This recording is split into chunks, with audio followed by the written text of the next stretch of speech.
Olá, crianças do terceiro ano, tudo bem? Vamos para mais uma aula de ciências, ainda sobre o céu e a atmosfera terrestre, tá bom? Nós vamos corrigir 2 fichas. Lembram que a tia Edilândia passou 2 fichas na aula passada? Hoje nós vamos fazer a correção dessas fichas. E vamos entrar também num conteúdo novo, que é sobre o solo, tá bom? Depois das correções, tá legal?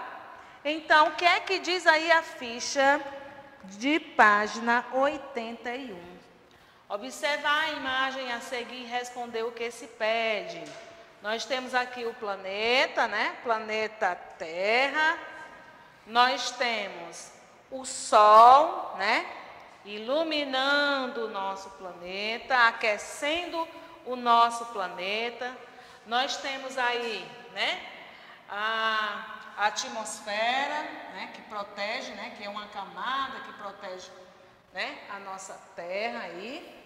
E aí, com essas observações, nós vamos responder, né? Qual é o nome da camada de ar que recobre a Terra? Ó, essa camadazinha aqui, ó, tá bom? Essa camada aí se chama o quê?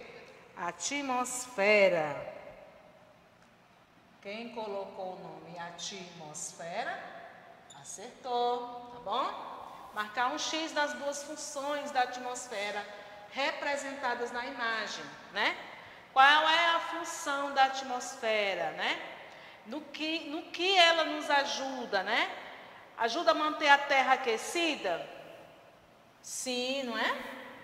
Ela fornece ar para a respiração dos seres vivos? É fornecer ar para a respiração dos seres vivos? Não, né? É proteger o planeta do choque com meteoroides ou filtrar os raios ultravioleta do Sol? Então, nós temos essas 2 opções aqui, tá certo? A primeira opção e a última. Vamos lá para mais outras questões. Nós temos a questão 2, complete os espaços com os nomes dos gases correspondentes. Então, nós aprendemos na aula passada que o ar ele é composto de 3 principais gases, né? Que é o oxigênio, o nitrogênio e o gás carbônico. Então, gás utilizado pelos seres vivos para a respiração. É o oxigênio, é o nitrogênio ou é o gás carbônico? Hein? É o gás oxigênio, né? Que também serve para nós, seres humanos. E o gás utilizado pelas plantas para realizar a fotossíntese, né? É o gás carbônico. Nós vimos isso na aula passada, né? Gás carbônico. 3. Observe as imagens a seguir e responda ao que se pede. Nós temos 2 imagens a ser aí observadas. A figura A, que é um pneu, a figura B também é outro pneu, mas a figura A tem um pneu seco, né? E aqui um pneu cheio. Qual é a diferença entre o pneu da imagem A e o da imagem B? Então, a imagem A está seco, né? Sem ar. E a imagem B está cheio, né? Ele está cheio, composto aí de ar. Está seco, sem ar, né? Vou colocar aqui do lado aqui sem ar. Se ele está seco, ele está sem o ar. A imagem B está cheio de ar, né? Então, B, que propriedade do ar pode ser comprovada nas imagens? Bom, uma das propriedades é que o ar ocupa espaço, né? O ar ocupa espaço, ok? Qual pneu é o mais pesado? Por quê? Aí da imagem B, né? O pneu B Vamos dizer o porquê. Porque o ar tem peso, né? Se ele ocupa espaço, ele possui peso. Tá certo, gente? Vamos para a correção da ficha seguinte. Essa foi a ficha página 81 e 82. Vamos agora para a correção da ficha 83 e 84. Certo? Ainda sobre o céu e a atmosfera terrestre. Revisão de conteúdos. Leia o texto a seguir e responda o que se pede. O homem vem utilizando a força do vento há séculos. Barcos à vela viajaram o mundo sem nada além da brisa do oceano para os impulsionar. Por centenas de anos, moinhos de vento vêm sendo usados para moer grãos, como os de milho. Em um passado mais recente, o vento começou a ser usado para gerar eletricidade por meio de turbinas eólicas. As turbinas eólicas ficam aglomeradas em parques eólicos ou usinas eólicas.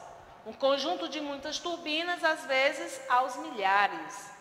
O mais interessante das usinas eólicas é que dependem unicamente de uma fonte de energia renovável. Então, o vento que nunca vai se esgotar. E elas não causam qualquer poluição.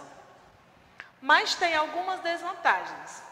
Certas pessoas reclamam do barulho que as turbinas fazem e também dizem que elas não são lá muito bonitas. O maior problema é que só funcionam bem em lugares com muito vento e é preciso grande quantidade delas para produzir energia bastante para ser aproveitada.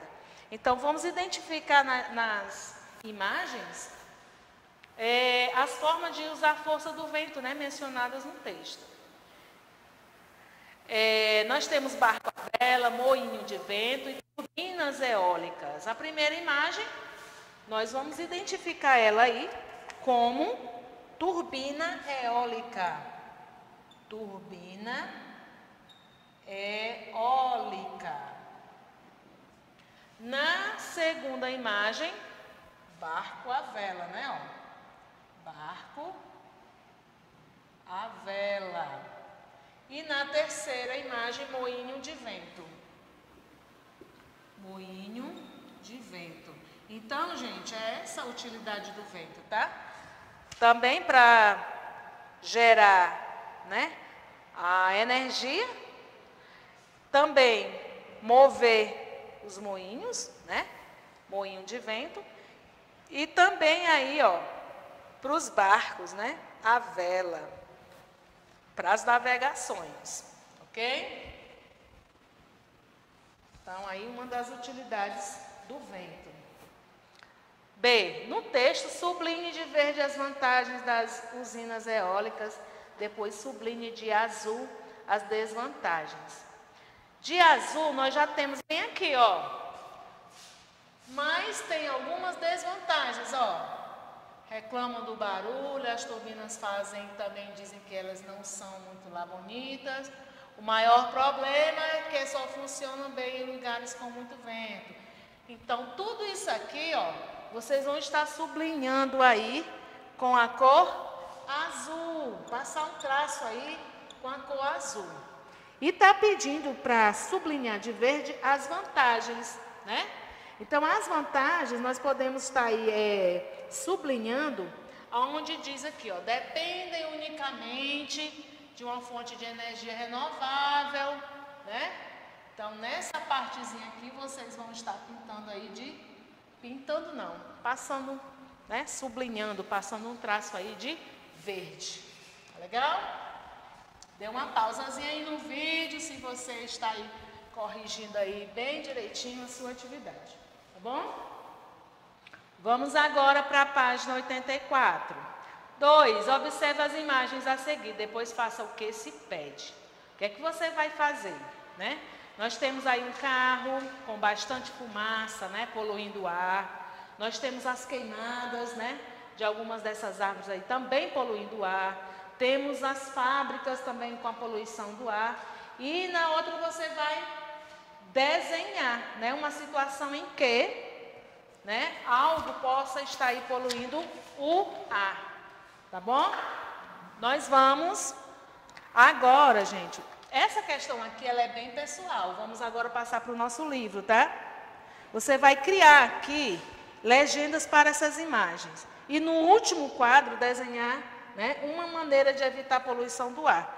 Depois, escreva uma legenda para o seu desenho. Então, não tem como a tia Dilane estar fazendo isso aqui para você. É uma questão bem pessoal, tá legal?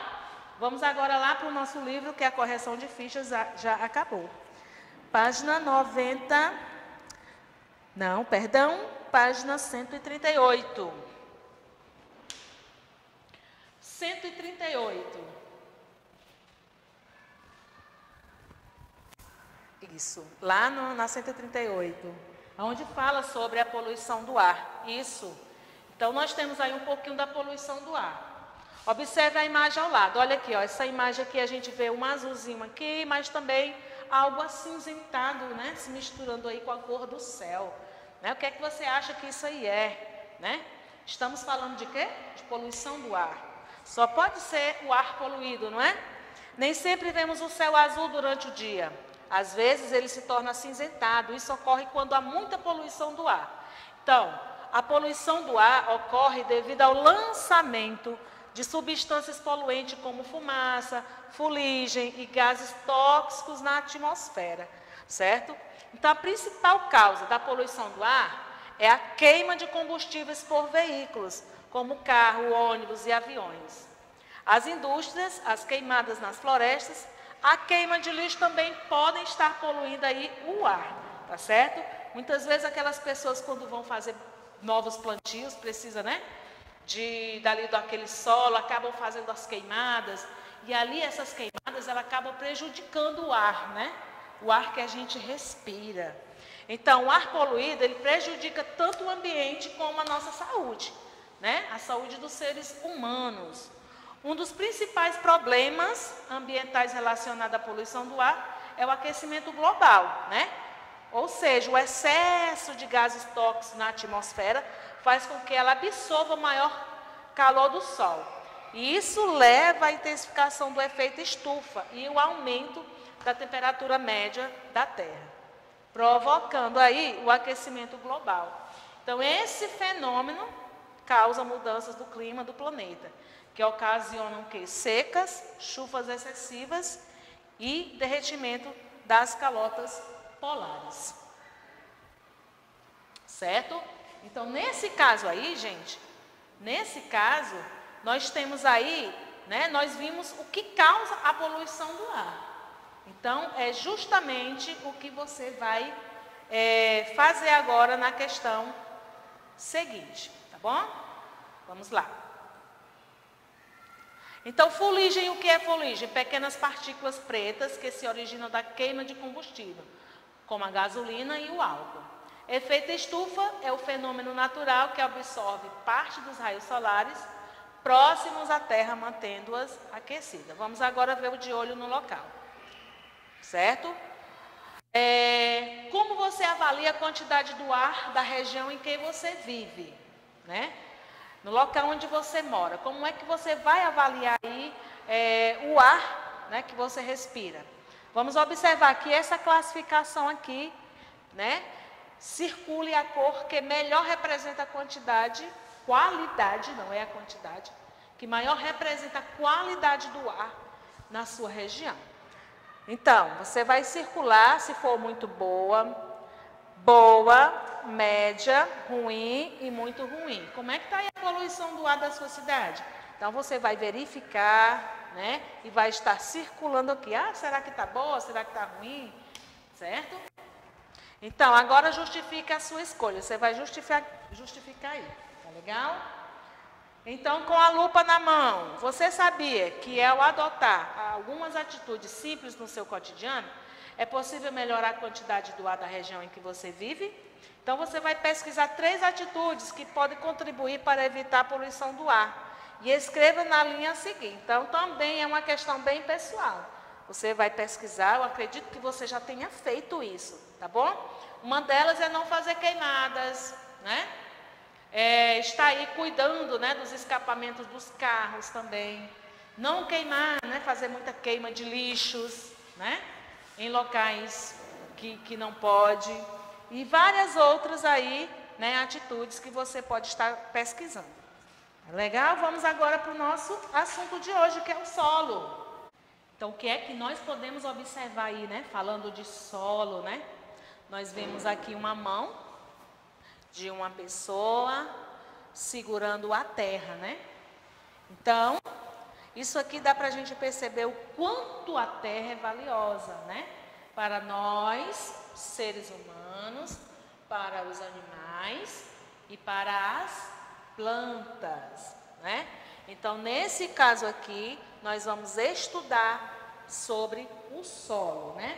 Os tipos de solo que nós temos e vamos ver também aí o que cada um representa, né? Cada tipo de solo representa a característica de cada solo, tá bom?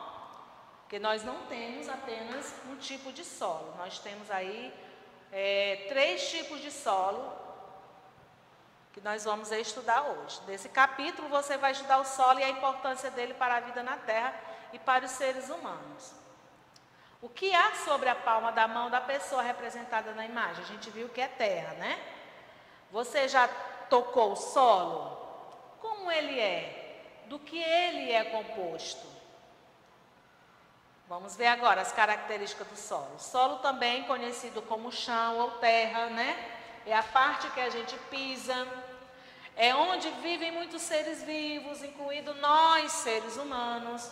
Sobre o solo as construções são feitas. Os veículos e as pessoas se deslocam e os alimentos que consumimos são plantados. Então, por isso que o solo tem grande importância para nós. É no solo, é na terra que a gente constrói nossas casas, é onde a gente faz a plantação para a gente colher o nosso alimento, tá certo? É onde nós, seres humanos, os animais, podem, né, andar, certo? De um local para outro, os veículos também. Então, o solo ele é formado por meio do desgaste natural de rochas que estão na superfície da terra. Esse desgaste geralmente demora muito tempo ao ficar expostos à ação das chuvas, das mudanças de temperatura, do vento e até mesmo dos seres vivos. Então, essas rochas vão se fragmentando em pedaços, né? Cada vez menores até formar o que conhecemos por solo, que é a terra. Ok? Então, vamos ver aqui a palavra desgaste, alteração na forma e destruição do solo, né? E aqui é uma representação da formação do solo, ok?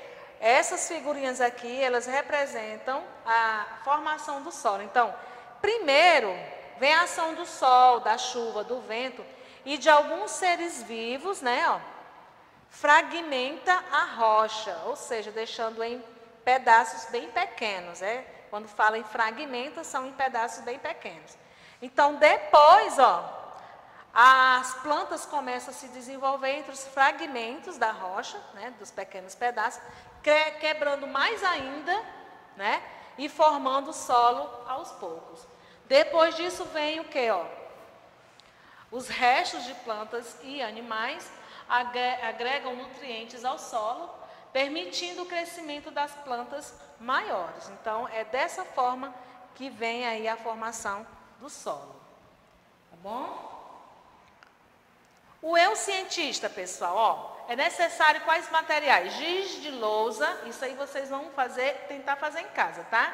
Giz de lousa, um ralador e um prato.